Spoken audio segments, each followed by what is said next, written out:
त्यांचं आणि माझं दुःख एकसारखं आहे. माझं सर्वस्व गेलंय तसं त्यांचं सुद्धा गेलंय, तरी त्या उभ्या आहेत. माझ्या डोक्यावरती हात ठेवलाय त्यांनी, माझ्या घरावरती हात ठेवलाय.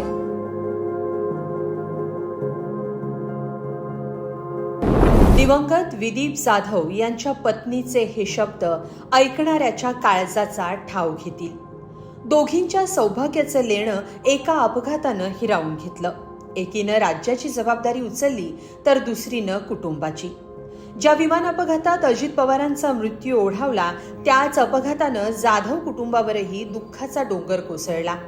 विदीप जाधव हे अजित पवार यांचे अंगरक्षक होते. 28 जानेवारी रोजी झालेल्या विमान अपघातात विदीप जाधव यांचाही मृत्यू झाला. या कुटुंबाच्या सांत्वनासाठी उपमुख्यमंत्री सुनेत्रा पवार साताऱ्यात गेल्या होत्या. सुनेत्रा पवारांनी जाधव कुटुंबाला कसा धीर दिला?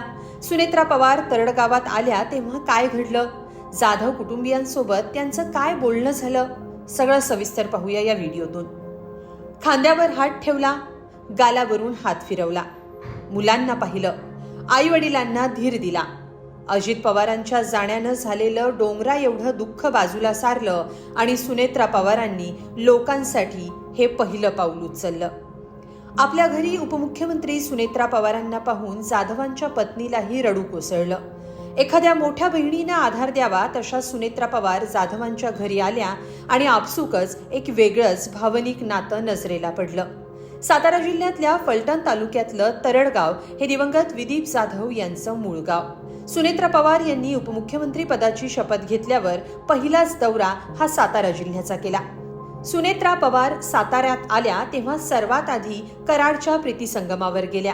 इथं त्या यशवंतराव चव्हाणांच्या समाधीस्थळासमोर नतमस्तक झाल्या आणि लगेचच तरडगावला गेल्या. सुनेत्रा पवारांनी दिवंगत विदीप जाधव यांच्या घरी जाऊन कुटुंबियांचं सांत्वन केलं. इथं गेल्यावर सुनेत्रा पवार उपमुख्यमंत्री पदावर असूनही थेट जमिनीवर बसल्या. विदीप जाधवांच्या पत्नीचा हात हातात घेतला, मायेनं गालावरून हात फिरवत धीर दिला.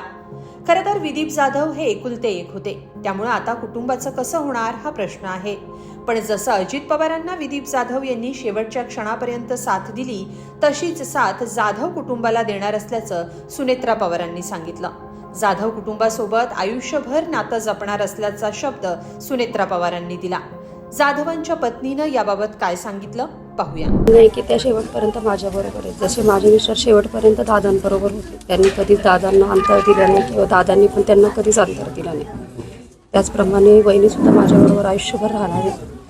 माझ्या मुलांकडे, माझ्या संपूर्ण कुटुंबाकडे त्यांचं लक्ष राहील आणि आता आमचं नातं घरच्यासारखं आहे असं त्यांचं म्हणणं. तुमच्यावर आणि वहिनींवर दोन्ही कुटुंबांवर एकसारखं दुःख कोसळलेलं होतं, तरी देखील सुनेत्रा पवार या निर्धक्तपणे तुमच्या घरापर्यंत पोहोचल्या. त्यांचं आणि माझं दुःख एकसारखं आहे. माझं सर्वस्व गेलंय तसं त्यांचं सुद्धा गेलंय, तरी त्या उभ्या आहेत. माझ्या डोक्यावरती हात ठेवलाय त्यांनी, माझ्या घरावरती हात ठेवलाय. विसरू नाही शकत त्यांचे, कारण हे माझ्याबरोबर आयुष्यभर राहतील. एकुलत्या एक मुलाचं असं सोडून जाणं हा आमच्यासाठी मोठा धक्का असल्याचं दिलीप जाधव म्हणाले. 26 जानेवारीला झालेली शेवटची भेट आणि त्यानंतर मुलाच्या मृत्यूची बातमी आल्याचंही त्यांनी सांगितलं.